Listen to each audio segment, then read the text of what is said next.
Hi, and welcome to another video on VoiceAIWrapper. We finally released agency billing, and I'm very excited to show you how it works.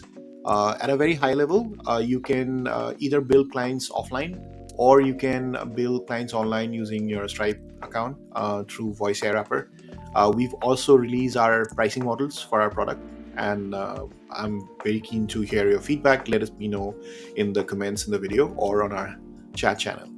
So let's head over to the product and I'll show you how to create products to resell to your clients and build them directly on your Stripe account. I'm inside my VoiceAIWrapper account right now. And for those of you who are watching this for the first time, this is where you connect your voice API provider keys. Right now, we allow vapi API keys to be added, and there'll be other providers that'll be added to the platform soon.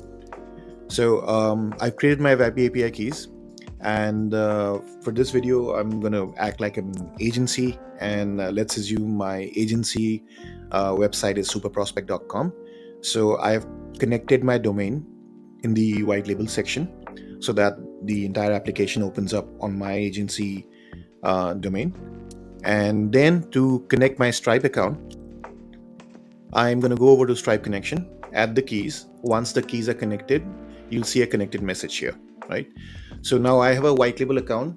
When my clients log in, they'll see my brand, my domain, and I have Stripe connected to that white label account.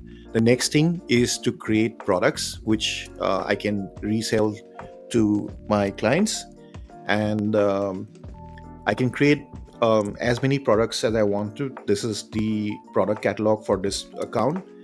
None of these plans or these products will apply or show up to a client account till the time you activate that inside the client org. So I'll show you how to do that. Let's go through the product creation steps first. We offer three type of pricing models, and there are four ways you can build clients. Right? The first one is ideal in a scenario where you have a client who doesn't want to pay you a monthly subscription, but they want to only pay you for voice minutes. In that case, you use this pricing model, and you can add a marked up price on top of what it costs for you on your vapi account, and then you can select a billing frequency. One thing to remember with the usage-based model is that the client's credit card will be charged at the end of the billing period, which means if you select monthly, so your client card will be charged at the end of the month, and so on.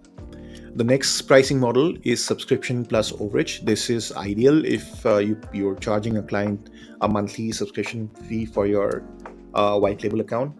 And if you want to include a few minutes in that subscription fee, you can do that. And beyond those minutes, which are pre-bundled in your subscription, you can charge them a overage cost. And as soon as they exhaust those minutes in the billing cycle, this pricing model is going to kick in. Again, overage charges are calculated at the end of the billing period, and the card is going to be charged.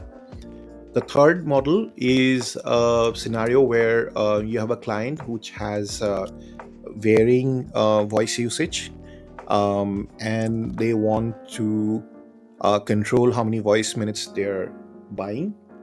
Also, in a subscription-based model, the voice minutes that you pre-package with the subscription plan, they expire at the renewal, right? So they don't roll over. So in case you have a client who is paying your subscription fee but also wants to make sure that they retain all the minutes that they have bought, then the subscription plus usage pack is an ideal pricing model to use. So you can charge a client a monthly subscription fee, and you can either include minutes, that's completely up to you, or you can give them the option to buy minute packs. I'll show you how to do that. There's one more step. After you create the product, it needs to be associated with the client org, as I mentioned earlier. We'll come to that soon. So usage packs are created here, and it's pretty straightforward. You can add the usage pack,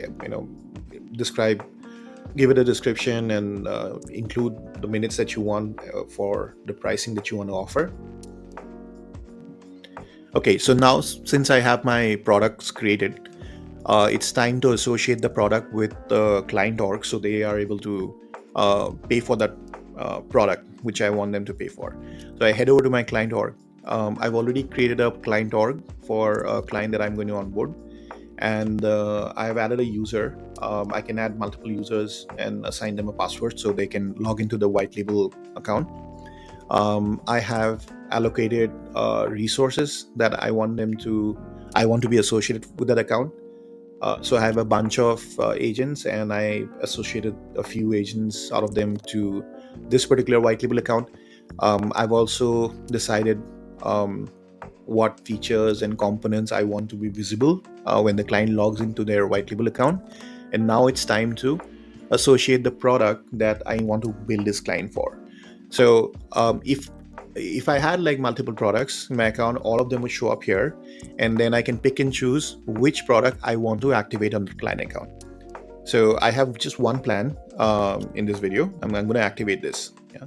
So what this means is, as soon as this is activated, when the client logs in, they would need to enter their credit card information. As soon as they do that, they get subscribed for whatever product you have created for this specific client. As an admin user, you also have an option to cancel their product from your admin console. The clients can also manage their subscription through their Stripe manager. We have given you the flexibility to retain access to the white label account for the client. You can deactivate clients. Some agencies want the clients to retain access to the white label account even after their billing has stopped. So canceling the plan here for a client is going to stop their billing. It is not going to automatically restrict access to their client account. You can go ahead and deactivate a client account by going into client orgs and withdrawing access. So now what I'm going to do is I'm going to check if the client logs in at their end, if they're able to view the pricing plan that I have given them, and if they are asked for a payment. So for that, I'm going to pull up my white label URL, and I'm going to use a incognito browser, and I'm going to log in using the username and password that I've created for the client user. Okay, I've now launched the client side of the portal, and as you can see, there's no VoiceAIWrapper anywhere. It's my brand, my agency logo, and I'm going to log in using the credential that I've created for my client log user. And as soon as they log in, they'll get a pop-up to add a payment method, because I've added this particular product to their account. Yeah, so that's how it works. We are happy to take feedback.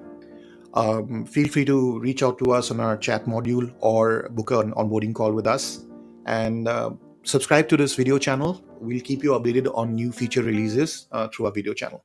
Thank you, and happy selling.